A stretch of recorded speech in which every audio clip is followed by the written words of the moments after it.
ਸਤਿ ਸ਼੍ਰੀ ਅਕਾਲ ਜੀ। News Asia Punjabi ਦੇਖ ਰਹੇ ਹੋ ਤੁਸੀਂ ਤੇ ਮੈਂ ਹਾਂ ਕੁਲਵੰਤ ਸਿੰਘ। ਮੈਂ ਔਰ ਡਾਕਟਰ ਵਰਿੰਦਰ ਸਿੰਘ ਭੁੱਲਰ ਇੱਕ ਵਾਰ ਫਿਰ ਇੱਕ ਨਵੀਂ ਵਿਚਾਰ ਚਰਚਾ ਦੇ ਨਾਲ ਤੁਹਾਡੇ ਰੂਬਰੂ ਹੋਇਆ ਤੇ ਅੱਜ ਦੀ ਜਿਹੜੀ ਵਿਚਾਰ ਚਰਚਾ ਹੈ ਉਹ ਔਰਤਾਂ ਦੇ ਨਾਲ ਸੰਬੰਧਿਤ ਹੈ। ਔਰਤਾਂ ਦੀ ਜਿੰਨੇ ਵੀ ਰੋਗ ਨੇ, ਜਿੰਨੇ ਵੀ ਕਹਿ ਸਕਦੇ ਹਾਂ ਆਪਾਂ, ਜੇਕਰ ਆਪਾਂ ਗਾਇਨੀ ਨਾਲ ਸੰਬੰਧਿਤ ਰੋਗ ਨੇ, ਗੁਪਤ ਰੋਗ ਨੇ ਔਰਤਾਂ ਦੇ, ਚਾਹੇ ਉਹ ਇੱਥੋਂ ਤੱਕ ਕਿ ਜੇ ਬੱਚਾ ਪੈਦਾ ਕਰਨ ਲੱਗਿਆਂ ਜਿਹੜੀਆਂ ਲੇਬਰ ਪੇਨਸ ਹੁੰਦੀਆਂ ਨੇ ਉਹ ਹੋਣ, ਭਾਵੇਂ ਯੂਰੀਨਰੀ ਟਰੈਕ ਇਨਫੈਕਸ਼ਨ ਹੋਵੇ, ਚਾਹੇ ਤੁਸੀਂ ਉਸ ਨੂੰ ਆਪਣਾ ਕੋਈ ਯੂਟਰਸ ਦੇ ਵਿੱਚ ਕੋਈ ਪ੍ਰੋਬਲਮ ਆ ਰਹੀ ਹੋਵੇ, ਯੂਟਰਸ ਢਿੱਲੀ ਹੋ ਗਈ, ਬੋਝ ਪੈਣ ਲੱਗ ਗਿਆ, ਬਹੁਤ ਸਾਰੀਆਂ ਪ੍ਰੋਬਲਮਾਂ ਤੋਂ ਸਾਡੀਆਂ ਮਾਵਾਂ ਭੈਣਾਂ ਬੱਚੀਆਂ ਜਿਹੜੀਆਂ ਨੇ ਉਹ ਬਹੁਤ ਪੀੜਿਤ ਨੇ। ਖਾਸ ਕਰਕੇ ਜਦੋਂ ਸਾਡੀਆਂ ਭੈਣਾਂ ਕੁਝ ਇੱਕ ਅੱਧੇ ਬੱਚੇ ਨੂੰ ਜਨਮ ਦੇ ਲੈਂਦੀਆਂ ਨੇ ਤੇ ਉਸ ਤੋਂ ਬਾਅਦ ਜਿਹੜੀ ਯੂਟਰਸ ਉਹਨਾਂ ਦੀ ਜਿਹੜੀ ਆ ਉਹ ਅੰਦਰੋਂ ਲੂਜ਼ ਹੋ ਜਾਂਦੀ ਹੈ ਤੇ ਉਹ ਬੋਝ ਪੈਣ ਲੱਗ ਜਾਂਦਾ ਹੈ। ਉਸ ਤੋਂ ਬਾਅਦ ਉਹਨਾਂ ਨੂੰ ਪ੍ਰੋਬਲਮ ਜਿਹੜੀਆਂ ਉਹ ਕਾਫੀ ਵੱਧ ਜਾਂਦੀਆਂ ਤੇ ਮਾਡਰਨ ਮੈਡੀਕਲ ਸਾਇੰਸ ਜਿਹੜੀ ਆ ਉਹ ਇਹ ਕਹਿੰਦੀ ਹੈ ਕਿ ਆਪਰੇਸ਼ਨ ਕਰਾ ਕੇ ਸਿਰਫ ਯੂਟਰਸ ਬਾਹਰ ਕਢਾ ਦਿਓ, ਹੋਰ ਕੋਈ ਹੱਲ ਨਹੀਂ ਹੈ। ਕਿ ਕੋਈ ਵਾਕਈ ਕੋਈ ਹੱਲ ਨਹੀਂ ਹੈ? ਕਿ ਕੋਈ ਅਜਿਹਾ ਤਰੀਕਾ ਹੈ ਜਿਹੜਾ ਅਸੀਂ ਕੁਝ ਨਾ ਕਰਦੇ ਹੋਏ ਵੀ ਆਪਣੇ ਆਪ ਨੂੰ ਠੀਕ ਕਰ ਲਈਏ? ਆਪਾਂ ਡਾਕਟਰ ਵਰਿੰਦਰ ਸਿੰਘ ਭੁੱਲਰ ਨਾਲ ਤੋਂ ਜਾਣਦੇ ਹਾਂ। ਡਾਕਟਰ ਸਾਹਿਬ, ਤੁਹਾਡਾ ਨਿਊਜ਼ ਏਸ਼ੀਆ ਪੰਜਾਬੀ ਤੇ ਬਹੁਤ ਬਹੁਤ ਸਵਾਗਤ ਹੈ। ਨਿਊਜ਼ ਏਸ਼ੀਆ ਪੰਜਾਬੀ ਔਰ ਸਾਰੇ ਦਰਸ਼ਕਾਂ ਨੂੰ ਮੇਰੇ ਵੱਲੋਂ ਪਿਆਰ ਭਰੀ ਸਤਿ ਸ਼੍ਰੀ ਅਕਾਲ। ਡਾਕਟਰ ਸਾਹਿਬ, ਸਾਡੀਆਂ ਮਾਵਾਂ ਭੈਣਾਂ ਬੱਚੀਆਂ ਜਿੰਨੀਆਂ ਵੀ ਨੇ ਉਹ ਯੂਟਰਸ ਜਾਂ ਫਿਰ ਗੁਪਤ ਰੋਗਾਂ ਦੇ ਨਾਲ ਜਾਂ ਗਾਇਨੀ ਦੀ ਸਮੱਸਿਆ ਦੇ ਨਾਲ ਜਿਹੜੀਆਂ ਉਹ ਬਹੁਤ ਜ਼ਿਆਦਾ ਪੀੜਿਤ ਨੇ। ਇੰਨੀਆਂ ਕੁ ਪੀੜਿਤ ਨੇ ਕਿ ਚਾਹੇ ਉਹਨਾਂ ਦਾ ਗਲਤੀਆਂ ਕਿਸੇ ਦੀ ਵੀ, ਅੱਜ ਆਪਾਂ ਗਲਤੀ ਥੋਪਣ ਦੇ ਉੱਤੇ ਨਹੀਂ ਆਏ, ਆਪਾਂ ਸਿੱਧੇ ਇਲਾਜ ਦੇ ਉੱਤੇ ਆਏ ਹਾਂ। ਕਿਉਂਕਿ ਗਲਤੀਆਂ ਆਪਾਂ ਬਹੁਤ ਗਿਣਾਤੀਆਂ ਵੀ ਕਿਹੜੀਆਂ ਕਿਹੜੀਆਂ ਗਲਤੀਆਂ ਦੇ ਕਰਕੇ ਕੀ ਕੀ ਹੋ ਰਿਹਾ। ਹੁਣ ਜੇ ਗਲਤੀਆਂ ਹੀ ਗਿਣਾਉਂਦੇ ਰਹਾਂਗੇ ਹਰ ਵੀਡੀਓ ਦੇ ਵਿੱਚ ਤਾਂ ਮੈਨੂੰ ਨਹੀਂ ਲੱਗਦਾ ਕਿ ਕੋਈ ਇਸ ਦੇ ਬਾਰੇ ਜਲਦੀ ਹੋਏਗਾ। ਸਿੱਧੇ ਇਲਾਜ ਦੇ ਉੱਤੇ ਐਤਕੀ ਆਪਾਂ ਆਵਾਂਗੇ। ਗੁਪਤ ਰੋਗਾਂ ਨੂੰ ਲੈ ਕੇ ਬਹੁਤ ਸਾਰੀਆਂ ਸਾਡੀਆਂ ਮਾਵਾਂ ਭੈਣਾਂ ਬੱਚੀਆਂ ਜਿਹੜੀਆਂ ਨੇ ਬਹੁਤ ਬੁਰੀ ਤਰ੍ਹਾਂ ਪੀੜਿਤ ਨੇ। ਜਵਾਨੀ ਦੀ ਗੱਲ ਕਰੀਏ ਤਾਂ PCOD, PCOS ਅਤੇ ਜਿਹੜਾ ਯੂਰੀਨਰੀ ਟਰੈਕ ਇਨਫੈਕਸ਼ਨ UTI ਆ ਗਿਆ।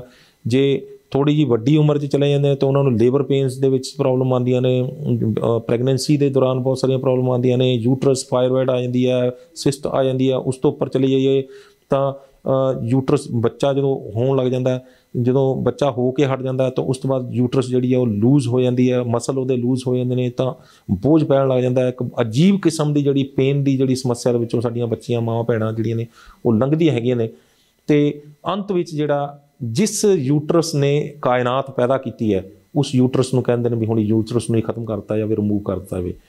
ਕੋਈ ਹੱਲ ਨਹੀਂ ਹੈਗਾ ਕਿ ਇਸੇ ਤਰ੍ਹਾਂ ਸਮਾਜ ਦੇ ਵਿੱਚ ਇਸੇ ਤਰ੍ਹਾਂ ਚੱਲਦਾ ਰਹਿਣਾ। ਕੁਝ ਇਸ ਤਰ੍ਹਾਂ ਦਾ ਹੋਵੇ ਜਿਹੜਾ ਅਸੀਂ ਜਿਹੜਾ ਰੂਟੀਨ ਦੇ ਵਿੱਚ ਵੀ ਕਰਦੇ ਹੋਈਏ ਅਤੇ ਉਹ ਸਾਡਾ ਉਹ ਰੂਟੀਨ 'ਚ ਕਰਦੇ ਕਰਦੇ ਜਿਹੜਾ ਸਾਡਾ ਰੋਗ ਠੀਕ ਕਰਦੇ। ਜਿਵੇਂ ਕਿ ਆਪਾਂ ਚਾਹ ਪੀਂਦੇ ਹਾਂ, ਜਿਵੇਂ ਆਪਾਂ ਰੋਟੀ ਖਾਂਦੇ ਹਾਂ, ਜਿਵੇਂ ਆਪਾਂ ਚਾਹ ਪੀਂਦੇ ਹਾਂ ਡੇਲੀ, ਅਤੇ ਉਹਦੇ ਨਾਲ ਹੀ ਆਪਣਾ ਰੋਗ ਠੀਕ ਹੋ ਜਾਵੇ। ਕੁਝ ਇਸ ਤਰ੍ਹਾਂ ਦਾ ਹੈ? ਦੇਖੋ ਕੁਲਵੰਤ ਜੀ, ਵਿਸ਼ਾ ਜਿਹੜਾ ਹੈਗਾ ਉਹ ਸਾਰਿਆਂ ਨੂੰ, ਇਹ ਬੜਾ ਸੈਂਸਿਟਿਵ ਵਿਸ਼ਾ, ਉਹ ਸਾਰਿਆਂ ਨੂੰ ਟੱਚ ਕਰਦਾ, ਹਰ ਫੈਮਿਲੀ ਨੂੰ ਇਹ ਨਾ ਕੰਸਰਨ ਕਰਦਾ ਹੈਗਾ।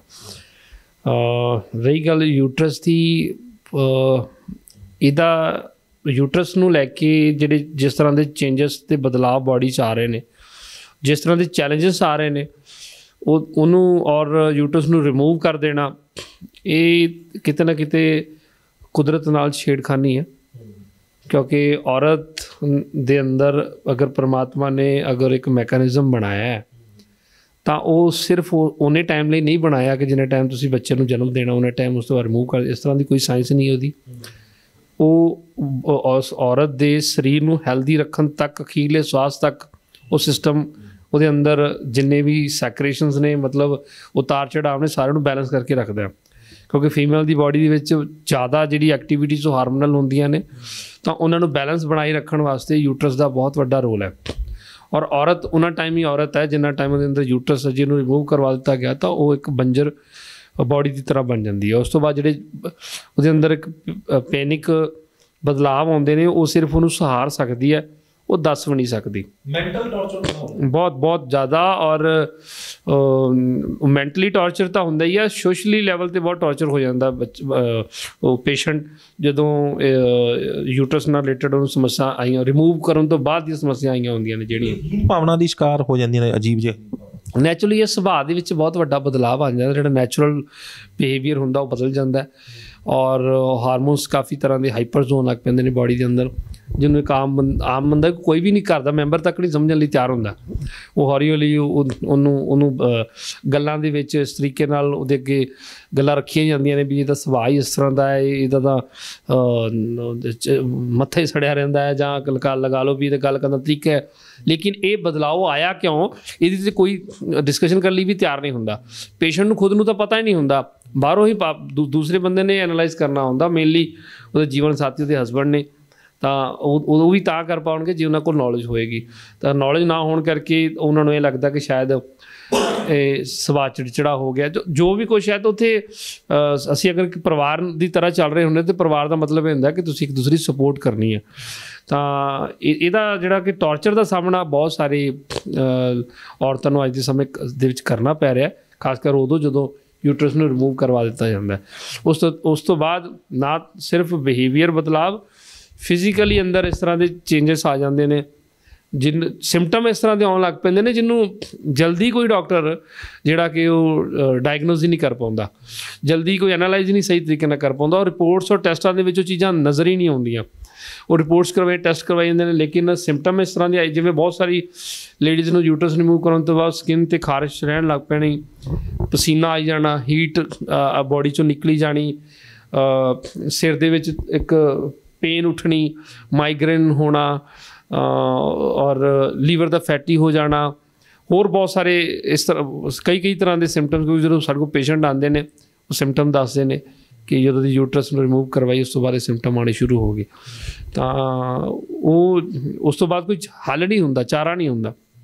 ਬਟ ਸਾਡੇ ਟ੍ਰੈਡੀਸ਼ਨਲੀ ਸਾਡੇ ਪੁਰਾਤਨ ਸਮੇਂ ਦੇ ਵਿੱਚ ਸਾਡੇ ਘਰਾਂ ਦੇ ਵਿੱਚ, ਕਿਉਂਕਿ ਔਰਤ ਦੇ ਪ੍ਰੈਗਨੈਂਟ ਹੋਣਾ, ਬੱਚੇ ਨੂੰ ਜਨਮ ਦੇਣਾ, ਉਸ ਤੋਂ ਬਾਅਦ ਯੂਟਰਸ 'ਚ ਬਦਲਾਵ ਆਉਣਾ, ਇਹ ਤਾਂ ਜਦੋਂ ਤੋਂ ਇਨਸਾਨ ਬਣਿਆ, ਔਰਤ ਬਣੀ ਹੈ, ਉਦੋਂ ਤੋਂ ਹੀ ਇਹ ਬਦਲਾਵ ਨੇ।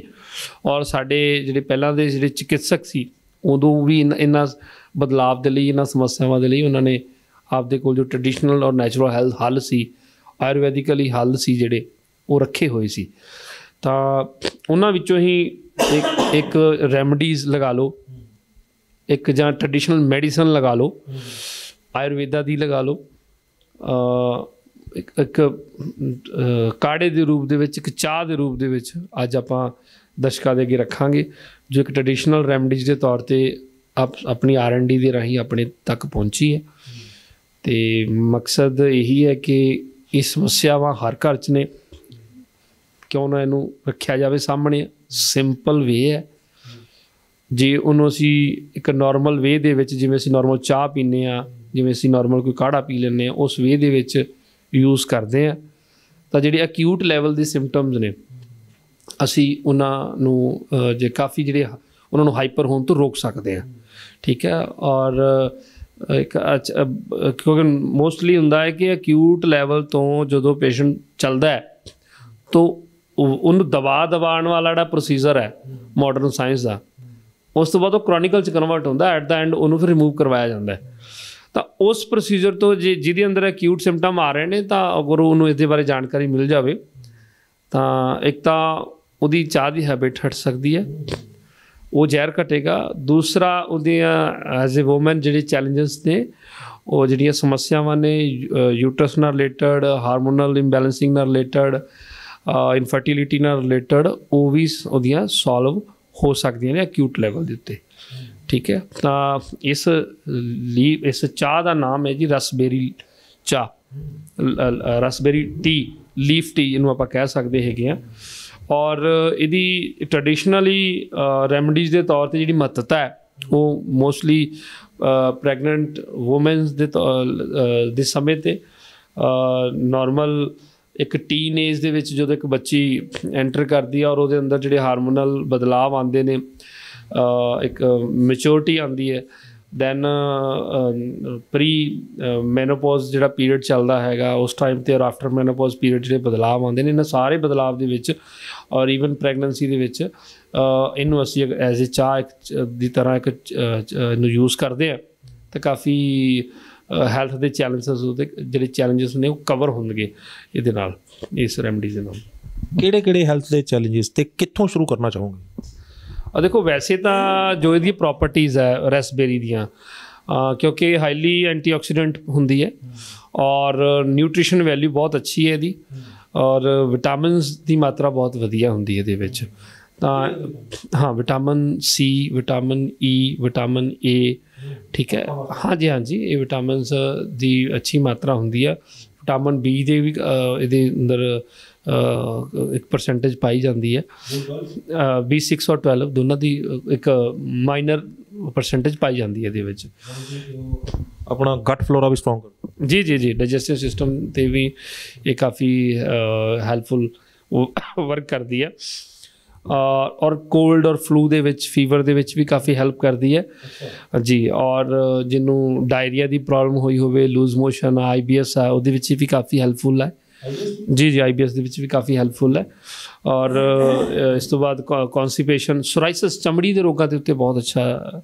ਇਹਦਾ ਰੋਲ ਹੈਗਾ ਕਿਉਂਕਿ ਇਹ 'ਚ ਵਿਟਾਮਿਨ C ਔਰ E ਦੋਨੋਂ ਹੈ ਠੀਕ ਹੈ ਔਰ C ਔਰ E ਦੋਨੋਂ ਹੀ ਰਲ ਕੇ ਸਕਿਨ ਪ੍ਰੋਟੈਕਟਰ ਨੇ ਸਾਡੀ ਬਾਡੀ ਦੇ ਤੇ ਜੇ ਇਕੱਠੇ ਬਾਡੀ ਨੂੰ ਮਿਲਦੇ ਨੇ ਤਾਂ ਉਹ ਸਾਡੀ ਸਕਿਨ ਦੀ ਪ੍ਰੋਟੈਕਸ਼ਨ ਕਰਦੇ ਨੇ ਸਕਿਨ ਦੀ ਇਮਿਊਨਿਟੀ ਨੂੰ ਇਨਹਾਂਸ ਕਰਦੇ ਨੇ ਤਾਂ ਇਹਦੇ मोटे मोटे कुछ फायदे ने मैं जो दर्शकों अगे रखूँगा सब तो पहला फायदा कि साढ़ा जो कार्डियोवास्कुलर इशूज़ ने हार्ट नाल रिलेटेड समस्यावां ने BP वगैरह BP का वध जाना BP का घट जाना हार्ट बीट का तेज़ हो जाना ਜਾਂ ਸਾਨੂੰ ਪਸੀਨਾ ज़्यादा आना ठीक है सारिया हार्ट नाल रिलेटेड समस्यावां हो जांदियां ने ਤਾਂ ਇਹਦੇ अंदर पोटाशियम लैवल बहुत अच्छा ਹੁੰਦਾ और जो साडे ब्लड के प्रैशर ਨੂੰ काफ़ी रिड्यूस करता और जिस ਨਾਲ ब्लड का प्रैशर बैलेंस होकर बॉडी 'ਚ ਚੱਲਦਾ ਹੈਗਾ सो दूसरा फायदा हैगा कि साडे डाइजेशन ਨੂੰ काफ़ी अच्छा करता है पेट ਦੇ ਵਿੱਚ दर्द ਦਾ होना लूज मोशन हो जाना डायरिया हो जाना कॉन्स्टिपेशन हो जाना सारी चीज़ ਨੂੰ ਇਹ बैलेंस करता है नॉर्मलाइज करता है साडे बॉवल ਜਿਹੜੀ मूवमेंट्स ਹੁੰਦੀਆਂ ਨੇ ਉਹਨੂੰ ਇਹ नॉर्मल करता है और ब्लोटिंग और क्रैम्प्स ਦੀ ਜਿਹੜੀ ਸਮੱਸਿਆ ਉਹਨੂੰ ਵੀ ਇਹ ਨੋਰਮਲ ਕਰਦਾ ਜਿਹੜੀਆਂ ਨਸਾਂ ਚੜਨ ਲੱਗ ਜਾਂਦੀਆਂ ਨੇ ਕ੍ਰੈਂਪਸ ਬੰਦੇ ਉਹ ਬਿਲਕੁਲ ਯਾਨੀ ਨਸਾਂ ਤਾਂ ਚੜਦੀਆਂ ਜੀ ਆਪਾਂ ਡੀਹਾਈਡਰੇਸ਼ਨ ਜੀ ਹੋਈ ਵੀ ਉਹਦੇ ਕਰਕੇ ਡੀਹਾਈਡਰੇਸ਼ਨ ਵੀ ਹੁੰਦੀ ਆ ਪਲੱਸ ਬਲੱਡ ਸਰਕੂਲੇਸ਼ਨ ਜਦੋਂ ਅਪਰ ਤੋਂ ਲੋਅਰ ਬਾਡੀ ਪਾਰਟ ਦੇ ਵਿੱਚ ਪ੍ਰੋਪਰ ਨਹੀਂ ਹੁੰਦਾ ਉਦੋਂ ਵੀ ਇਹ ਚੀਜ਼ਾਂ ਬਾਡੀ ਸਿੰਪਟਮ ਦੇਣ ਲੱਗ ਪੈਂਦੀ ਹੈ ਤੀਸਰੇ ਨੰਬਰ ਤੇ ਹੈਗਾ ਕਿ ਸਾਡੀ ਇਹ ਇਮਿਊਨਿਟੀ ਨੂੰ ਇਨਹਾਂਸ ਕਰਦਾ ਕਿਉਂਕਿ ਵਿਟਾਮਿਨ C ਬਹੁਤ ਅੱਛੇ ਲੈਵਲ 'ਤੇ ਇਹਦੇ ਅੰਦਰ ਤਾਂ ਇਮਿਊਨਿਟੀ ਤਾਂ ਨੈਚੁਰਲੀ ਹੈ ਫਿਰ ਉੱਥੇ ਇਨਹਾਂਸ ਹੁੰਦੀ ਹੈ ਰੋਗਾਂ ਨਾਲ ਲੜਨ ਦੀ ਤਾਕਤ ਵੱਧਦੀ ਹੈਗੀ ਹੈ और वाइट ब्लड सैल ने जिहड़े उन्हां दी जिहड़ी प्रोडक्शन नूं ये स्टिमुलेट करदा जी ਤਾਂ ਰਿਪਰੋਡਕਟਿਵ ਆਰਗਨਸ ਦੇ ਉੱਤੇ ਵੀ ਕਾਫੀ ਫਰਕ ਬਿਲਕੁਲ ਉਹਦੇ 'ਤੇ ਵੀ ਇਨਫਰਟੀਲਿਟੀ ਦੇ ਉੱਤੇ ਤਾਂ ਇਹ ਫਸਟ ਏਡ ਦੀ ਤਰ੍ਹਾਂ ਕੰਮ ਕਰਦਾ ਜੀ ਇਨਫਰਟੀਲਿਟੀ ਚਾਹੇ ਮੇਲ ਫੀਮੇਲ ਦੇ ਵਿੱਚ ਐਸਟ੍ਰੋਜਨ ਜਿਹੜਾ ਬਾਂਝਪਨ ਕਹਿੰਦੇ ਪੰਜਾਬੀ ਜੀ ਬਾਂਝਪਨ ਕਹਿੰਦੇ ਆ ਜਨ ਮਰਦਾਂ ਦੇ ਵਿੱਚ ਇੰਪੋਟੈਂਸੀ ਨਾ ਮਰਦੀ ਹੋ ਗਿਆ ਉਹ ਸਾਰੀਆਂ ਚੀਜ਼ਾਂ ਇਨਵੋਲਵ ਜਿਹੜਾ ਹੁਣ ਐਸਟ੍ਰੋਜਨ ਜਿਹੜਾ ਕੰਪਾਊਂਡ ਹੈ ਸਾਡੀ ਬੋਡੀ ਹਾਰਮੋਨਸ ਜਿਹੜੇ ਨੇ ਉਹਦਾ ਲੈਵਲ ਅਪ ਐਂਡ ਡਾਊਨ ਮੈਨ 'ਚ ਵੀ ਹੋ ਜਾਏ ਵੂਮਨ 'ਚ ਵੀ ਹੋ ਜਾਏ ਤਾਂ ਇਨਫਰਟੀਲਿਟੀ ਦੇ ਚੈਲੰਜਸ ਆ ਜਾਂਦੇ ਨੇ ਪ੍ਰੋਬਲਮਸ ਆ ਜਾਂਦੀਆਂ ਨੇ ਅਤੇ ਇਹ ਉਹਨੂੰ ਬੈਲੈਂਸ ਕਰਦੀ ਹੈ ਫਰਟੀਲਿਟੀ ਨੂੰ ਇਨਫਰਟੀਲਿਟੀ 'ਚ ਜਾਣ ਤੋਂ ਇਹ ਰੋਕਦੀ ਹੈ ਠੀਕ ਹੈ ਤਾਂ ਇਹਦਾ ਜਿਹੜਾ ਕਿਉਂਕਿ ਇਹਨੇ ਹਾਰਮੋਨਸ ਨੂੰ ਬੈਲੈਂਸ ਕਰਕੇ ਰੱਖਣਾ ਹੁੰਦਾ दूसरे नैक्सट है कि ये साड़ी इन्फ्लामेशन भी रिड्यूस करती है बॉडी के अंदर जी किसी भी हिस्से सोच आई हो भावें नाड़ियाँ चाहिए हो चाहे शरीर के किसी भी हिस्से चाहिए उन्होंने घटाती है जी नसां दे विच भी और साडे हड्डियां दे विच भी जॉइंट्स दे विच भी आर्थराइटिस के पेशेंट हो गए गॉट के पेशेंट हो गया RA फैक्टर का पेशेंट हो गया तो ये इन्फ्लामेशन नू रिड्यूस करती काफ़ी हैडेक की प्रॉब्लम हो जाना फीवर हो जाना गैस्ट्रिक प्रॉब्लम हो जाना इंटेस्टाइनल कोई भी प्रॉब्लम हो जाना ये उहदे अंदर भी इन्फ्लामेशन आती है तो उन्होंने भी ये काफ़ी सॉल्व करने हेल्प करती है क्योंकि ये एंटी ऑक्सीडेंट भी है और एंटी इन्फ्लामेटरी भी है ये कई तरह के इस तरह के कंपाउंड पाए जाते हैं तो ये काफ़ी हैल्पफुल है और ये चमड़ी के रोगों लिए क्योंकि ये ब्लड की क्वालिटी बहुत बैटर करती है जिस नाल साडे चमड़ी के रोग और विटामिन C और E दोनों के विच ने सोराइसिस एक्जीमा और होर जिहड़े स्किन इशूज़ ने एलर्जी वगैरह और एंटी एजिंग का काम भी ये करती है जिहड़ी झुरड़ियाँ पै जांदियां ने समय तो पहला उहदे ते भी बहुत एक हेल्दी इहदा एक वर्क पाया जाता है वेट लूज़ करना वेट में तुसीं जिहड़ी अपनी फैट नूं रिड्यूस करना चाहते हो तो एक लो कैलोरीज़ आइटम आए ठीक है बेरीज ये काफ़ी कंट्रोल कैलोरीज होंदियां ने और मैटाबोलिज्म नूं ये बूस्ट करती है और जो कैलोरीज लो होणगियां मैटाबोलिज्म बूस्ट होएगा जो भी असीं खावांगे बॉडी नूं प्रॉपर वरतेगी ताकत बनाउण लई एनर्जी बनाउण लई मटीरियल बनाउण लई ਉਹਦਾ ਵੇਸਟ ਬॉडी ਕੱਢਦੀ ਨਹੀਂ ਹੈਗੀ ਜੇ ਮੈਟਾਬੋਲਿਜ਼ਮ ਤੁਹਾਡਾ ਸਟਰੋਂਗ ਹੋਵੇ ਤੇ ਇਹਨੂੰ ਕਾਫੀ ਸਟਰੋਂਗ ਕਰਦੀ ਆ ਔਰ ਜਿਹੜੀ ਮੇਨ ਚੀਜ਼ ਹੈ ਜਿਹਦੇ ਲਈ ਅੱਜ ਆਪਾਂ ਵੀਡੀਓ ਬਣਾ ਰਹੇ ਹਾਂ, ਦੈਟ ਇਜ਼ ਦਾ ਕਿ ਇਹ ਪ੍ਰੈਗਨੈਂਸੀ 'ਚ ਸਭ ਤੋਂ ਬੈਸਟ ਇੱਕ ਸਾਥੀ ਹੈ ਔਰਤ ਦਾ, ਵੂਮਨਸ ਦਾ, ਠੀਕ ਹੈ, ਪ੍ਰੈਗਨੈਂਸੀ ਪੀਰੀਅਡ ਦੇ ਵਿੱਚ। ਇੱਕ ਤਾਂ ਇਹ ਲੇਬਰ ਪੇਨ ਆ ਜਿਹੜੀ ਜਦੋਂ ਹੁੰਦੀ ਹੈ ਉਸ ਟਾਈਮ 'ਤੇ, ਲੇਬਰ ਪੇਨ ਦਾ ਜਿਹੜਾ ਪੀਰੀਅਡਸ ਆ ਉਹਨੂੰ ਇਹ ਕਾਫੀ ਘਟਾਉਂਦੀ ਹੈ, ਠੀਕ ਹੈ, ਔਰ ਬੱਚੇ ਦਾ ਜਿਹੜਾ ਬਰਥ ਹੈ ਉਹਨੂੰ ਈਜ਼ੀ ਕਰਦੀ ਹੈ ਜੀ। ਔਰ ਯੂਟਰਨ ਦੇ ਜਿਹੜੀ ਵਾਲਸ ਨੇ ਔਰ ਉਹਦੇ ਜਿਹੜੇ ਮਸਲਸ ਨੇ ਉਹਨਾਂ ਨੂੰ ਇੱਕ ਸਟਰੈਂਥ ਪ੍ਰੋਵਾਈਡ ਕਰਵਾਉਂਦੀ ਹੈ, ਠੀਕ ਹੈ, ਔਰ ਡਿਲੀਵਰੀ ਨੂੰ ਕੁਇਕ ਕਰਵਾਉਣਾ ਔਰ ਪੇਨ ਨੂੰ ਘਟਾਉਣਾ, ਅਗਰ ਅਸੀਂ ਇਹਦੀ ਚਾਹ ਬਣਾ ਕੇ ਇਹਨੂੰ ਨਾਲ ਨਾਲ ਯੂਜ਼ ਕਰਦੇ ਹਾਂ। ਔਰ ਇਹ ਰੈਮਡੀਜ਼ ਜਿਵੇਂ ਕਿ ਮੈਂ ਤੁਹਾਨੂੰ ਦੱਸਿਆ ਕਿ ਟਰਡੀਸ਼ਨਲ ਰੈਮਡੀਜ਼ ਦੇ ਤੌਰ 'ਤੇ ਇਹਨੂੰ ਕਈ ਸਾਲਾਂ ਤੋਂ ਦਿੱਤਾ ਜਾਂਦਾ ਸੀ। ਜਦੋਂ ਰਾਜੇ ਮਹਾਰਾਜੇ ਜਾਂ ਜਿਹੜੀ ਵੀ ਪਹਿਲਾਂ ਪਬਲਿਕ ਸੀ ਉਦੋਂ ਇੱਕ ਸਮੱਸਿਆ ਹੁੰਦੀ ਸੀ ਤਾਂ ਉਸ ਟਾਈਮ 'ਤੇ ਜਿਹੜੇ ਵੈਦ ਹੁੰਦੇ ਸੀ ਉਦੋਂ ਇਹਦੇ ਪੱਤਿਆਂ ਦੀ ਉਹ ਕਾੜਾ ਰਿਕਮੈਂਡ ਕਰਦੇ ਸੀ, ਠੀਕ ਹੈ। ਔਰ ਪ੍ਰੈਗਨੈਂਸੀ ਦੇ ਵਿੱਚ ਤਾਂ ਖਾਸ ਕਰਕੇ ਜਿਹੜੇ ਪ੍ਰੈਗਨੈਂਸੀ ਜਿੰਨੀਆਂ ਵੀ ਰੈਮਡੀਜ਼ ਦਿੰਦੇ ਉਹਦੇ 'ਚ ਰੈਸਬੈਰੀ ਨੂੰ ਵੀ ਦਿੱਤਾ ਜਾਂਦਾ ਸੀ। ਔਰ ਇਰੈਗੂਲਰ ਪੀਰੀਅਡਸ ਦਾ ਹੋਣਾ, ਯੂਟਰਸ ਪ੍ਰੋਲੈਪਸ ਜਿਹਨੂੰ ਕਹਿੰਦੇ, ਹਾਂ, ਭਾਰ ਪੈਣਾ ਔਰ ਮਸਲ ਜਦੋਂ ਵੀਕ ਹੋ ਜਾਂਦੇ ਯੂਟਰਸ ਦੀ ਤਾਂ ਯੂਟਰਸ ਪ੍ਰੋਲੈਪਸ ਦੀ ਸਮੱਸਿਆ ਆ ਜਾਂਦੀ ਹੈ। ਉਹ ਜਿਹੜੇ ਮਸਲਸ ਨੇ ਬਾਹਰ ਨੂੰ ਆਉਣ ਲੱਗ ਪੈਂਦੇ ਨੇ, ਉੱਥੇ ਵੀ ਕਾਫੀ ਹੈਲਪਫੁਲ, ਅਗਰ ਭਾਰ ਦੀ ਸਮੱਸਿਆ ਤਾਂ ਕਾਫੀ ਹੈਲਪਫੁਲ ਰਹਿੰਦੀ ਹੈ। ਆਈਜ਼ ਪ੍ਰੋਟੈਕਟਰ ਹੈ, ਠੀਕ ਹੈ, ਕਿਉਂਕਿ ਵਿਟਾਮਿਨ ਈ ਦੀ ਮਾਤਰਾ ਵਿੱਚ ਪਾਈ ਜਾਂਦੀ ਹੈ, ਤਾਂ ਇਹ ਅੱਖਾਂ ਦੀ ਰੌਸ਼ਨੀ ਜਿਹੜੀ ਹੈਗੀ ਹੈ ਉਹਨੂੰ ਇੱਕ ਨੋਰਮਲ ਜੋ ਇੱਕ ਵਿਜ਼ਨ ਕੁਆਲਿਟੀ ਚਾਹੀਦੀ ਆਈਜ਼ ਦੀ ਉਹਨੂੰ ਬਣਾਉਣ ਦੇ ਵਿੱਚ ਹੈਲਪਫੁਲ ਹੈਗੀ ਹੈ। ਔਰ ਲਾਸਟ ਦੇ ਵਿੱਚ ਜਿਹੜਾ ਇਹਦੀ ਜੋ ਹੈ ਇਹਦੇ ਵਿੱਚ ਇੱਕ ਕੰਪਾਊਂਡ ਪਾਇਆ ਜਾਂਦਾ ਵਾ ਐਲਜਿਕ ਐਸਿਡ, ਐਲਜਿਕ ਐਸਿਡ ਜਿਹੜਾ ਕਿ ਕੈਂਸਰ ਸੈੱਲ ਤੋਂ ਸਾਨੂੰ ਪ੍ਰੋਟੈਕਟ ਕਰਦਾ, ਉਹ ਇਹਦੇ ਅੰਦਰ ਪਾਇਆ ਜਾਂਦਾ। ਜੇ ਅਸੀਂ ਲੈਂਦੇ ਹਾਂ ਸਾਡੀ ਬਾਡੀ ਦੇ ਵਿੱਚ ਕੈਂਸਰ ਨੂੰ, ਸੈੱਲ ਦੀ ਜਿਹੜੀ ਗਰੋਥ ਹੈ ਉਹਨੂੰ ਇਹ ਕੰਟਰੋਲ ਕਰਦੀ ਹੈਗੀ ਆ। ਔਰ ਮਿਸ਼ੀਗਨ ਸਟੇਟ ਯੂਨੀਵਰਸਿਟੀ ਦੀ ਇੱਕ ਰਿਪੋਰਟ ਹੈ ਇਹਦੇ ਉੱਤੇ ਕਿ ਇੱਕ ਕੱਪ, ਕਿਉਂਕਿ ਇਹਦੇ ਇੱਕ ਕੱਪ ਦੇ ਵਿੱਚ 8 ਗ੍ਰਾਮ ਫਾਈਬਰ ਹੁੰਦਾ, ਠੀਕ ਹੈ। ਔਰ ਫਾਈਬਰ ਦੇ ਕੀ ਫਾਇਦੇ ਨੇ ਇਹ ਜਿਹੜੇ ਲੋਕ ਮਿਲਟਸ ਖਾਂਦੇ ਨੇ ਉਹ ਬਹੁਤ ਖੂਬੀ ਜਾਣਦੇ ਨੇ। ਤਾਂ ਇੱਕ ਕੱਪ ਦੇ ਵਿੱਚ 8 ਗ੍ਰਾਮ ਫਾਈਬਰ ਬਾਡੀ ਨੂੰ ਮਿਲ ਜਾਂਦਾ ਹੈ। ਤਾਂ ਉਹਦੇ ਤੋਂ ਮਿਸ਼ੀਗਨ ਸਟੇਟ ਆਫ ਯੂਨੀਵਰਸਿਟੀ ਦੀ ਇੱਕ ਰਿਪੋਰਟ ਹੈ ਕਿ ਇਹਦੇ ਵਿੱਚ ਕਾਫੀ ਸਾਰੇ ਫਾਈਟੋ ਨਿਊਟ੍ਰੀਐਂਟਸ ਪਾਏ ਜਾਂਦੇ ਨੇ ਜਿਹੜੇ ਸਾਡੀ ਜਿਹੜੀ ਇਨਸੂਲਿਨ ਹੈ ਉਹਨੂੰ ਰੈਗੂਲੇਟ ਕਰਨ ਦੇ ਵਿੱਚ ਹੈਲਪਫੁਲ ਹੁੰਦੇ ਨੇ। ਡਾਇਬਟੀਜ਼ ਦੀ ਸਮੱਸਿਆ ਨੂੰ ਵੀ ਬਚਾਉਂਦਾ। ਯੈਸ, ਇਹ ਸਾਡੀ ਸ਼ੂਗਰ ਦੀ ਜਿਹੜੀ ਸਮੱਸਿਆ ਹੈ ਉਹਦੇ ਵਿੱਚ ਵੀ ਸਾਡੀ ਕਾਫੀ ਹੈਲਪ ਕਰਦੀ ਹੈ। ਉਹਦੀਆਂ ਜੋ ਮਾੜੇ ਪਰਿਣਾਮ ਉਹਨਾਂ ਤੋਂ ਸਾਨੂੰ ਬਚਾਉਣ ਦੇ ਵਿੱਚ ਹੈਲਪਫੁਲ ਹੈ। ਔਰ ਸਾਡੀ ਮੈਮਰੀ ਨੂੰ ਵੀ ਇਹ ਬੂਸਟ ਰੱਖਦੀ ਹੈ। ਹੁਣ ਵੱਡੀ ਗੱਲ ਹੈ ਤਾਂ ਆਪਾਂ ਦੱਸ ਦਿੱਤੇ ਫਾਇਦੇ। ਵੱਡੀ ਚੀਜ਼ ਹੈਗੀ ਹੈ ਕਿ ਸਾਨੂੰ ਸਾਰਿਆਂ ਨੂੰ ਆਦਤ ਹੈ ਸਵੇਰੇ ਉੱਠ ਕੇ ਖਾਲੀ ਪੇਟ ਕੁਛ ਪੀਣ ਦੀ। ਸਾਨੂੰ ਸਾਰਿਆਂ ਨੂੰ ਆਦਤ ਹੈ ਘਰੇ ਕੋਈ ਗੈਸਟ ਆਇਆ ਉਹਦੇ ਅੱਗੇ ਕੁਛ ਪੀ ਲਈ ਰੱਖਣ ਲਈ। ਸਾਨੂੰ ਸਾਰਿਆਂ ਨੂੰ ਆਦਤ ਹੈ ਕਿ ਰੋਟੀ ਤੋਂ ਬਾਅਦ ਜਾਂ ਆਪਾਂ ਜਿਹੜੇ ਇਸ ਕੰਮ ਨੂੰ ਕੰਟੀਨਿਊ ਕਰਦੇ ਉਹ ਤੋਂ ਬ੍ਰੇਕ ਲੈਣ ਦੇ ਟਾਈਮ ਕੁਛ ਪੀਣ ਦੀ। ਉਸ ਟਾਈਮ 'ਤੇ ਇਹ ਸਾਡੇ ਹੀ ਜਿਹੜੀ ਆਯੁਰਵੈਦਿਕ ਪ੍ਰੋਪਰਟੀਜ਼ ਦਾ ਪਾਰਟ ਹੈ, ਸਾਡੇ ਹੀ ਧਰਤੀ ਦੇ ਇੱਕ ਦਾ ਪਾਰਟ ਹੈਗਾ। ਇੰਨੀ ਗੋਲਡਨ ਰੈਮਡੀਜ਼ ਮੈਂ ਕਹੂੰਗਾ ਇਹਨਾਂ ਨੂੰ, ਇੰਨੀ ਅੱਛੀ ਅੱਛੀ ਰੈਮਡੀਜ਼, ਇੰਨੇ ਅੱਛੇ ਅੱਛੇ ਕਾੜੇ, ਇੰਨੇ ਅੱਛੀ ਅੱਛੀ ਚਾਹ। ਅੱਜ ਅਸੀਂ R&D ਕਰ ਰਹੇ ਹਾਂ ਤਾਂ ਬਹੁਤ ਕੁਛ ਨਿਕਲ ਕੇ ਆ ਰਿਹਾ। ਅੱਗੇ ਅੱਗੇ ਹੋਰ ਵੀ ਆਪਾਂ ਦਰਸ਼ਕਾਂ ਦੇ ਅੱਗੇ ਰੱਖਾਂਗੇ। ਤਾਂ ਅਸੀਂ ਸਮਝ ਨਹੀਂ ਆਉਂਦੀ ਕਿ ਇੰਨੇ ਸਾਲ ਕਿਉਂ ਅਸੀਂ ਇਕੱਲੀ ਉਹ ਚਾਹ ਪੱਤੀ ਦੀ ਗੁਲਾਮੀ ਕਰਦੇ ਰਹੇ। ਦੇਸ਼ ਵੀ ਵੇਚਤਾ ਅਤੇ ਸਰੀਰ ਵੀ ਖਾਲੀ ਕਰ ਲਿਆ। ਦੇਸ਼ ਵੀ ਕੰਗਾਲ ਕਰ ਲਿਆ, ਸਰੀਰ ਵੀ ਕੰਗਾਲ ਕਰ ਲਿਆ। ਤਾਂ ਔਰ ਰੋਗਾਂ ਨਾਲ ਭਰ ਲਿਆ ਅਸੀਂ ਇਸ ਪੂਰੇ ਦੇ ਪੂਰੇ ਤੰਤਰ ਨੂੰ। ਅਤੇ ਅੱਜ ਜੇ ਚਾਹ ਪੀਣ ਦੀ ਆਦਤ ਹੀ ਹੈ ਤਾਂ ਮੈਂ ਸਾਰੇ ਆਦਤ ਵਾਲਿਆਂ ਨੂੰ ਰਿਕੁਐਸਟ ਕਰੂੰਗਾ ਕਿ ਆਪਦੀ ਆਦਤ ਨੂੰ ਕੰਟੀਨਿਊ ਰੱਖੋ, ਪਰ ਇਨਗਰੀਡੀਐਂਟਸ ਬਦਲ ਲਓ, ਸਮੱਗਰੀ ਬਦਲ ਲਓ। ਕਿਹੜੀ? ਉਹ ਜਿਹੜੀ ਜਿਸ ਚਾਹ ਨਾਲ ਸਾਡੇ ਸਰੀਰ ਦੇ ਵਿੱਚ ਐਸਿਡ ਵੱਧਦਾ ਹੈ, ਜਿਸ ਚਾਹ ਦੇ ਨਾਲ ਸਾਡੇ ਸਰੀਰ ਦੇ ਵਿੱਚ ਜ਼ਹਿਰ ਬਣਦਾ, ਉਹਨੂੰ ਛੱਡੀਏ। ਆਦਤ ਇਸੇ ਨੂੰ ਕੰਟੀਨਿਊ ਰੱਖੋ, ਪਰ ਇਨਗਰੀਡੀਐਂਟ ਮੀਨਸ ਸਮੱਗਰੀ ਬਦਲ ਲਓ। ਉਹਦੀ ਜਗ੍ਹਾ 'ਤੇ ਇਸ ਤਰ੍ਹਾਂ ਦੇ ਹੈਲਦੀ, ਇਹ ਬਹੁਤ ਅੱਛਾ ਫਲੇਵਰ ਹੈ ਇਹਦਾ, ਇਹਨੂੰ ਗੁੜ ਸ਼ੱਕਰ ਪਾ ਕੇ, ਸ਼ਹਿਦ ਪਾ ਕੇ ਜਾਂ ਧਾਗਾ ਵਾਲੀ ਮਿਸ਼ਰੀ ਪਾ ਕੇ ਆਪਾਂ ਨੂੰ ਯੂਜ਼ ਕਰ ਸਕਦੇ ਹੈਗੇ ਆ। ਫਲੇਵਰ ਦੇ ਤੌਰ 'ਤੇ ਹਲਕਾ ਜਿਹਾ ਇਹਦੇ 'ਚ ਤੁਸੀਂ ਜਿੰਜਰ, ਅਦਰਕ ਵੀ ਐਡ ਕਰ ਸਕਦੇ ਹੋ। ਜੇ ਅਗਰ ਕਿਸੇ ਨੂੰ ਕੋਲਡ ਹੈ, ਫਲੂ ਹੈ, ਫੀਵਰ ਹੈ, ਉਹਦੇ ਵਿੱਚ ਨਾਲ ਤੁਲਸੀ ਦੀ ਕੁਝ ਡਰੋਪ ਵੀ ਅਰਕ ਦੇ ਵੀ ਐਡ ਕਰ ਸਕਦੇ ਹੋ ਜਾਂ ਤੁਲਸੀ ਦੇ ਪੱਤੇ ਵੀ ਐਡ ਕਰ ਸਕਦੇ ਹੋ। ਬਾਕੀ ਇਹਦਾ ਆਪਣਾ ਹੀ ਫਲੇਵਰ ਬਹੁਤ ਟੇਸਟੀ ਹੈ।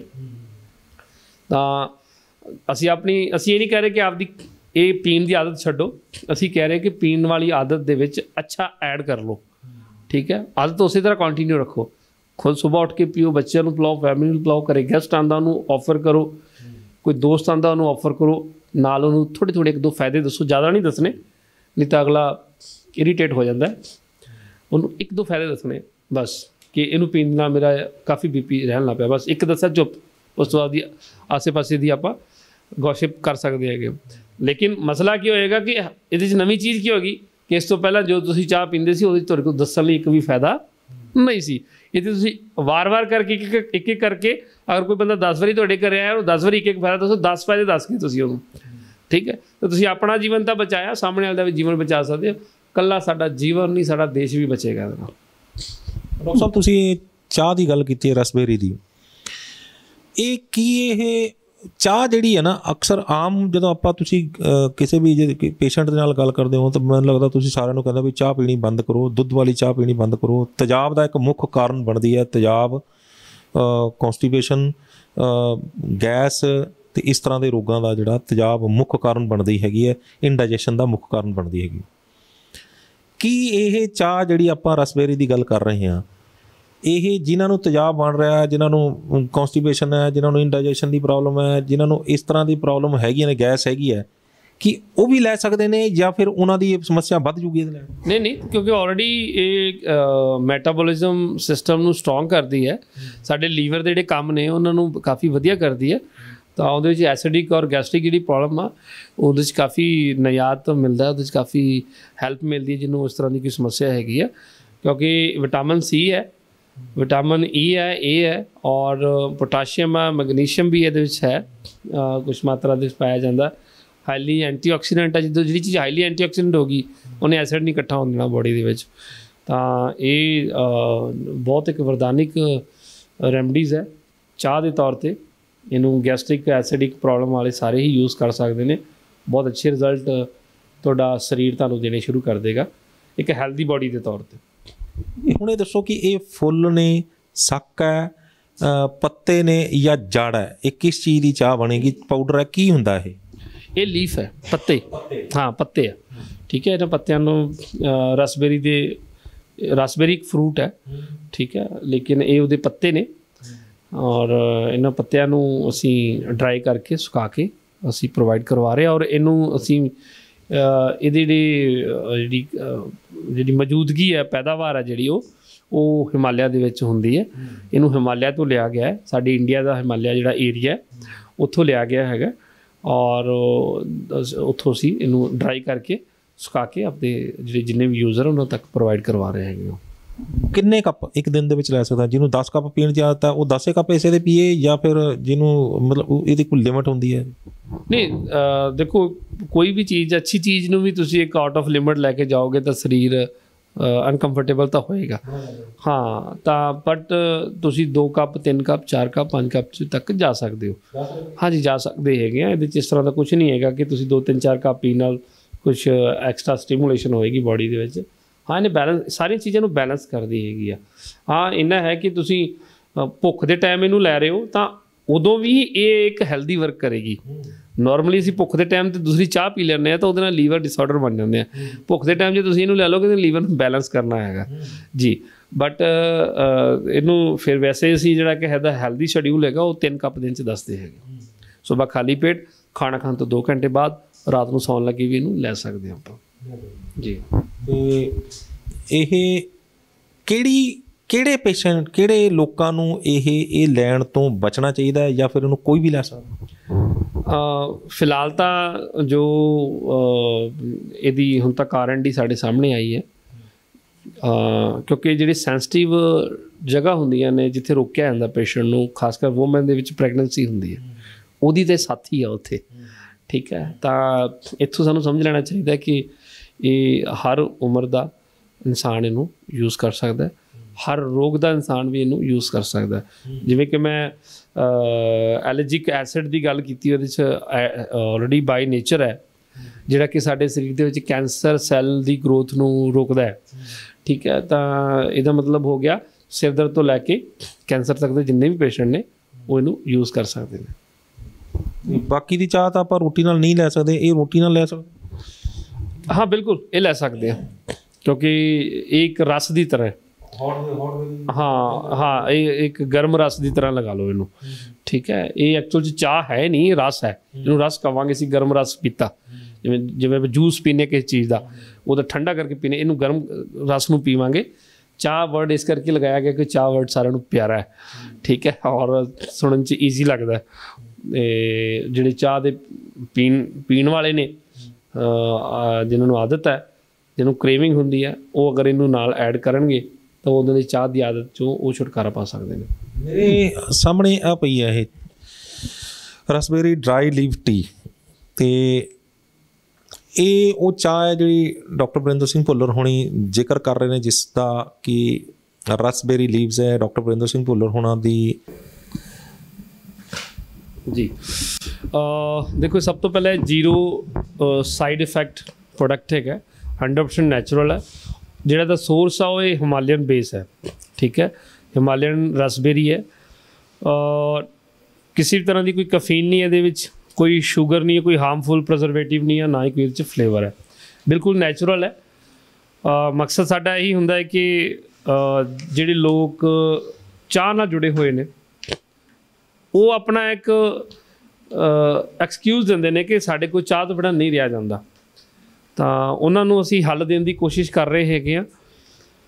ਜੋ ਸਾਨੂੰ ਜਿੰਨੀ ਕੁ ਮਤਬੁੱਧ ਹੈ, ਜਿੰਨੀ ਕੁ ਅਸੀਂ R&D ਕਰ ਰਹੇ ਹਾਂ, ਉਹਦੇ ਵਿੱਚ ਜੋ ਸਾਨੂੰ ਸੋਰਸ ਮਿਲ ਰਹੇ ਨੇ, ਉਹ ਅਸੀਂ ਸੰਗਤ ਲਈ, ਦਰਸ਼ਕਾਂ ਲਈ ਅੱਗੇ ਲੈ ਕੇ ਆ ਰਹੇ ਹਾਂ, ਤਾਂ ਜੋ ਸਾਡੀ ਪ੍ਰਕਿਰਤੀ ਨੇ, ਸਾਡੀ ਸ੍ਰਿਸ਼ਟੀ ਨੇ, ਹੁਣ ਇਹ ਹਿਮਾਲਯਨ ਬੇਸ ਹੈ, ਤਾਂ ਹਿਮਾਲਿਆ ਦੇ ਵਿੱਚ ਤੇ ਹੋਰ ਕਿੰਨਾ ਅੰਮ੍ਰਿਤ ਪਿਆ ਵਾ ਕੁਦਰਤ ਨੇ ਰੱਖਿਆ, ਉਹ ਅਸੀਂ ਸਟੈਪ ਬਾਏ ਸਟੈਪ ਅੱਗੇ ਲੈ ਕੇ ਆਵਾਂਗੇ। ਇਹ ਪਹਿਲਾ ਕਾੜਾ ਨੈਟਲ ਟੀ ਦੇ ਤੌਰ 'ਤੇ, ਰਸਬੇਰੀ ਡਰਾਈ ਲੀਫ ਟੀ ਦੇ ਤੌਰ 'ਤੇ ਦੂਸਰਾ ਕਾੜਾ ਹੈ। ਇਸ ਤੋਂ ਅੱਗੇ ਹੋਰ ਵੀ ਕਾੜੇ ਆਉਣਗੇ। ਇਹਨਾਂ ਨੂੰ ਅਸੀਂ ਡਿਜ਼ੀਜ਼ ਵਾਈਜ਼, ਮਤਲਬ ਬਿਮਾਰੀ, ਅਲੱਗ-ਅਲੱਗ ਬਿਮਾਰੀਆਂ ਦੇ ਅਨੁਸਾਰ ਰਿਕਮੈਂਡ ਕਰਨਾ ਸ਼ੁਰੂ ਕਰਾਂਗੇ ਕਿ ਕਿਸ ਰੋਗ ਦੇ ਵਿੱਚ ਤੁਸੀਂ ਇਹਨੂੰ ਲੈ ਸਕਦੇ, ਕਿਸ ਰੋਗ 'ਚ ਦੂਸਰੇ ਨੂੰ ਲੈ ਸਕਦੇ ਹੋ, ਤਾਂ ਜੋ ਅਸੀਂ ਆਪਦਾ ਸਵਾਦ ਵੀ ਪ੍ਰੋਪਰ ਲੈ ਸਕੀਏ ਅਤੇ ਆਪਦੇ ਰੋਗਾਂ ਦੇ ਲਈ ਇੱਕ ਰੈਮਡੀਜ਼ ਬੇਸ ਵੀ ਲੈ ਸਕੀਏ, ਹੱਲ ਵੀ ਲੈ ਸਕੀਏ। ਸੋ ਬਾਕੀ ਇਹਦਾ ਵਾਇਆ ਕਿਸੇ ਨੂੰ ਜਿਹੜਾ ਵੀ ਸੌਖਾ ਲੱਗਦਾ ਹੈ, ਉਸ ਵਾਇਆ ਤੋਂ ਜਾ ਕੇ ਲੈ ਸਕਦਾ। ਮੀਨਸ ਜਿਹਨੂੰ ਹਿਮਾਲਿਆ ਨਜ਼ਦੀਕ ਲੱਗਦਾ ਉੱਥੋਂ ਜਾ ਕੇ ਲਿਆ ਸਕਦਾ, ਜਿਹਨੂੰ ਮੋਗਾ ਲੁਧਿਆਣਾ ਨਜ਼ਦੀਕ ਲੱਗਦਾ, ਜਾਂ ਕੁਲਵੰਜੀ ਬੈਠੇ ਨੇ ਪਟਿਆਲਾ ਦੇ ਵਿੱਚ, ਇਹ ਵੀ ਕਾਫੀ ਸਰਵਿਸਿਜ਼ ਦੇ ਰਹੇ ਨੇ ਕਸਟਮਰਸ ਨੂੰ, ਕਿਉਂਕਿ ਹਰ ਬੰਦੇ ਕੋਲ ਲੁਧਿਆਣਾ ਮੋਗਾ ਨਹੀਂ ਆਇਆ ਜਾਂਦਾ, ਤਾਂ ਤੁਸੀਂ ਇਹਨਾਂ ਤੋਂ ਵੀ ਲੈ ਸਕਦੇ ਹੋ। ਸੋ ਮੀਨਸ ਅੱਛੀ ਚੀਜ਼ਾਂ ਜਿਹੜੀਆਂ ਪ੍ਰਕਿਰਤੀ ਨੇ ਬਣਾਈਆਂ ਨੇ ਸ੍ਰਿਸ਼ਟੀ ਉੱਤੇ, ਉਹ ਤੁਹਾਡੇ ਤੱਕ ਮੁਹੱਈਆ ਇਸੇ ਤਰ੍ਹਾਂ ਕਰਾਉਂਦੇ ਰਹਾਂਗੇ। ਤੁਹਾਡਾ ਆਸ਼ੀਰਵਾਦ ਔਰ ਪਿਆਰ ਬਣਿਆ ਰਹੇ। ਡਾਕਟਰ ਸਾਹਿਬ, ਇਹ ਕੀ ਇਹ ਚਾਹ ਜਿਹੜੀ ਹੈ, ਇਹ ਕੁਛ ਪਰਟੀਕੂਲਰ ਟਾਈਮ ਵਾਸਤੇ ਇਹਨੂੰ ਸਟੋਰ ਕਰਕੇ ਰੱਖ ਸਕਦੇ ਹਾਂ, ਜਾਂ ਫਿਰ ਇਹਦੀ ਲੰਬੀ ਲਾਈਫ ਹੁੰਦੀ ਹੈ? ਨਹੀਂ, ਦੇਖੋ, ਕਿਉਂਕਿ ਡਰਾਈ ਲੀਫ ਨੇ, ਇਹਦੇ ਵਿੱਚ ਇਸ ਤਰ੍ਹਾਂ ਦਾ ਨਹੀਂ ਹੈ। ਬਾਕੀ ਜੋ ਇੱਕ ਲੀਗਲ FSSAI ਦੇ ਰੂਲਸ ਦੇ ਮੁਤਾਬਕ ਇੱਕ ਤੁਹਾਨੂੰ ਡਿਊਰੇਸ਼ਨ, ਐਕਸਪਾਇਰੀ ਡੇਟ ਲਿਖਣੀ ਪੈਂਦੀ ਹੈ, ਬਟ ਇਹ ਨੈਚੁਰਲ ਹੈ, ਇਹਦੇ 'ਚ ਕੋਈ ਫਲੇਵਰ ਨਹੀਂ ਹੈ, ਕੋਈ ਐਡ ਨਹੀਂ ਕੀਤਾ ਹੈਗਾ ਕੁਛ, ਤਾਂ ਇਹਨੂੰ ਆਪਾਂ ਕਿੰਨਾ ਟਾਈਮ ਵੀ ਰੱਖ ਸਕਦੇ ਹਾਂ ਸਟੋਰ। ਬਹੁਤ ਧੰਨਵਾਦ, ਬਹੁਤ ਧੰਨਵਾਦ। ਔਰ ਦਰਸ਼ਕਾਂ ਨਾਲ ਇੱਕ ਵਾਅਦਾ ਹੈ ਕਿ ਜਿਸ ਤਰ੍ਹਾਂ ਡਾਕਟਰ ਸਾਹਿਬ ਨੇ ਕਿਹਾ, ਕਿ ਮੈਂ ਡਾਕਟਰ ਸਾਹਿਬ ਨੂੰ ਕਿਹਾ ਸੀ ਕਿ ਵੀ ਜੇ ਇੱਦਾਂ ਦੀ ਚੀਜ਼ ਹੈਗੀ ਹੈ ਜਿਹੜੀ ਚਾਹ ਪੀ ਕੇ ਹੀ ਕਿਸੇ ਨੂੰ ਤੰਦਰੁਸਤੀ ਹਾਸਲ ਹੋ ਸਕਦੀ ਹੈ, ਅਤੇ ਇਹ ਪ੍ਰੋਡਕਟ ਫਿਰ ਮੈਂ ਵੀ ਰੱਖ ਲਾਂਗਾ, ਤਾਂ ਕਿ ਜੇਕਰ ਮੇਰੇ ਤੋਂ ਕੋਈ ਮੰਗਦਾ, ਤੁਹਾਡੇ ਤੱਕ ਨਹੀਂ ਪਹੁੰਚ ਕਰਦਾ, ਤਾਂ ਜੇ ਇੰਨੇ ਕੁ ਨਾਲ ਹੀ ਕਿਸੇ ਦਾ ਸਰਦਾ, ਤਾਂ ਮੈਂ ਜ਼ਰੂਰ ਭਲਾ ਕਰਨ ਲਈ ਤਿਆਰ ਹਾਂ ਪਬਲਿਕ ਦਾ। ਤੁਹਾਡਾ ਬਹੁਤ ਬਹੁਤ ਧੰਨਵਾਦ ਡਾਕਟਰ। ਜੀ, ਨਿਊਜ਼ ਏਸ਼ੀਆ ਪੰਜਾਬੀ ਸਾਰੇ ਦਰਸ਼ਕਾਂ ਦਾ ਬਹੁਤ ਬਹੁਤ ਧੰਨਵਾਦ, ਇਹਨਾਂ ਪਿਆਰ ਅਤੇ ਆਸ਼ੀਰਵਾਦ ਬਖਸ਼ਣ ਲਈ। ਇਸੇ ਤਰ੍ਹਾਂ ਪਿਆਰ ਅਤੇ ਆਸ਼ੀਰਵਾਦ ਬਰਕਰਾਰ ਰੱਖਿਓ ਜੀ। ਤੁਹਾਡੀ ਸੇਵਾ 'ਚ ਹੋਰ R&D ਕਰਦੇ ਰਹਾਂਗੇ, ਔਰ ਹੋਰ ਚੀਜ਼ਾਂ ਨੂੰ ਮੁਹੱਈਆ ਕਰਾਉਂਦੇ ਰਹਾਂਗੇ। ਸਾਰਿਆਂ ਦਾ ਬਹੁਤ ਬਹੁਤ ਧੰਨਵਾਦ। ਬਹੁਤ ਧੰਨਵਾਦ। ਸੋ ਇੱਕ ਚਾਹ ਅਤੇ ਬਿਮਾਰੀਆਂ ਤੋਂ ਛੁੱਟਣ ਦਾ ਇੱਕ ਵੱਡਾ ਰਾਹ ਤੁਸੀਂ ਦੇਖ ਸਕਦੇ ਹੋ ਕਿ ਰਸਬੇਰੀ ਚਾਹ ਦੇ ਨਾਲ ਜਿਹੜੀਆਂ ਗਾਇਨੀ ਦੀਆਂ ਪ੍ਰੋਬਲਮਸ ਜਿਹੜੀਆਂ ਕਿਸ ਤਰ੍ਹਾਂ ਸੋਲਵ ਹੋ ਜਾਣਗੀਆਂ। ਪ੍ਰੈਗਨੈਂਸੀ ਵੇਲੇ ਜਿਹੜੀ ਹੈ, ਪ੍ਰੈਗਨੈਂਸੀ ਕਿਸ ਤਰ੍ਹਾਂ ਜਿਹੜੀ ਆ ਉਹ ਆਸਾਨ ਹੋ ਜਾਏਗੀ, ਕਿਸ ਤਰ੍ਹਾਂ ਜਿਹੜਾ ਬੱਚਾ ਪੈਦਾ ਕਰਨ ਦੀ ਜਿਹੜੀ ਲੇਬਰ ਪੇਨਸ ਨੇ ਉਹਦੇ 'ਚੋਂ ਸਾਨੂੰ, ਸਾਡੀਆਂ ਭੈਣਾਂ ਨੂੰ, ਮਾਵਾਂ ਨੂੰ, ਜਿਹੜੀਆਂ ਬੱਚੀਆਂ ਨੂੰ ਛੁਟਕਾਰਾ ਮਿਲ ਸਕਦਾ, ਕਿਸ ਤਰੀਕੇ ਦੇ ਨਾਲ ਜਿਹੜੀ ਹੈ ਇੱਕ ਚਾਹ ਜਿਹੜੀ ਆ ਉਹ ਕਿੰਨੇ ਫਾਇਦੇ ਦੇ ਸਕਦੀ ਹੈ। ਅਤੇ ਚਾਹ ਅਸੀਂ ਰੋਜ਼ ਪੀਂਦੇ ਹਾਂ। ਚਾਹ ਪੀਣ ਦੇ ਜਿਹੜੇ ਆ ਡਾਕਟਰਸ, ਡਾਕਟਰ ਵਰਿੰਦਰ ਸਿੰਘ ਭੁੱਲਰ ਅਤੇ ਉਹਨਾਂ ਦੇ ਲਾਈਕ ਮਾਈਂਡਡ ਡਾਕਟਰਸ ਨੇ, ਉਹ ਸਾਰੇ ਮਨਾ ਕਰਦੇ ਨੇ ਵੀ ਇਹ ਨਾ ਪੀਓ, ਇਹ ਜ਼ਹਿਰ ਹੈ, ਇਹ ਤੁਹਾਨੂੰ ਖਰਾਬ ਕਰੇਗੀ। ਲੇਕਿਨ ਇੱਦਾਂ ਦੀ ਜੇ ਚਾਹ ਹੋਵੇ ਤਾਂ ਉਹ ਅੰਮ੍ਰਿਤ ਮੰਨੀ ਜਾਏਗੀ। ਉਹ ਤੁਹਾਡਾ ਜਿਹੜਾ ਉਹ ਵੀ ਜਿਹੜਾ ਜ਼ੁਬਾਨ ਦਾ ਚਸਕਾ ਵੀ ਪੂਰਾ ਕਰੇਗੀ ਅਤੇ ਤੁਹਾਡੇ ਸਰੀਰ ਦੇ ਅੰਦਰੋਂ ਬਿਮਾਰੀਆਂ ਵੀ ਬਾਹਰ ਕੱਢੇਗੀ। ਤੇ ਇਹ ਚਾਹ ਪੀਣ ਨੂੰ ਮੈਨੂੰ ਨਹੀਂ ਲੱਗਦਾ ਕੋਈ ਮਨਾ ਕਰੇਗਾ। ਇਹ ਖੁਦ ਡਾਕਟਰ ਵਰਿੰਦਰ ਸਿੰਘ ਭੁੱਲਰ ਵੀ ਤੁਹਾਨੂੰ ਆਫਰ ਕਰਨਗੇ ਵੀ ਲਓ ਜੇ ਚਾਹ ਪੀਣੀ ਹੈ ਤਾਂ ਆ ਪੀਓ। ਉਮੀਦ ਕਰਦੇ ਹਾਂ ਕਿ ਇਹ ਗੱਲਬਾਤ ਤੁਹਾਨੂੰ ਪਸੰਦ ਆਈ ਹੋਵੇਗੀ, ਤੇ ਜੇ ਪਸੰਦ ਆਈ ਹੈ ਤਾਂ ਇਸ ਨੂੰ ਵੱਧ ਤੋਂ ਵੱਧ ਸ਼ੇਅਰ ਕਰ ਦਿਓ, ਤਾਂ ਕਿ ਇੱਕ ਛੋਟੀ ਜਿਹੀ ਬਦਲਾਅ ਦੇ ਨਾਲ ਜੇਕਰ ਸਾਡੀ ਜ਼ਿੰਦਗੀ ਤੰਦਰੁਸਤ ਹੁੰਦੀ ਹੈ ਤਾਂ ਅਸੀਂ ਸਮਝਾਂਗੇ ਕਿ ਇਸ ਵੀਡੀਓ ਨੂੰ ਬਣਾਉਣ ਦਾ ਮਕਸਦ ਕਾਮਯਾਬ ਰਿਹਾ। ਸਾਡੇ ਚੈਨਲ ਨੂੰ ਸਬਸਕ੍ਰਾਈਬ ਕਰਨਾ ਨਾ ਭੁੱਲਿਓ। ਅਗਲੀ ਵਾਰ ਫਿਰ ਹਾਜ਼ਰ ਹੋਵਾਂਗੇ ਇੱਕ ਨਵੇਂ ਮੁੱਦੇ, ਇੱਕ ਨਵੇਂ ਮਹਿਮਾਨ ਦੇ ਨਾਲ। ਉਦੋਂ ਤੱਕ ਮੈਨੂੰ ਦਿਓ ਇਜਾਜ਼ਤ। ਧੰਨਵਾਦ।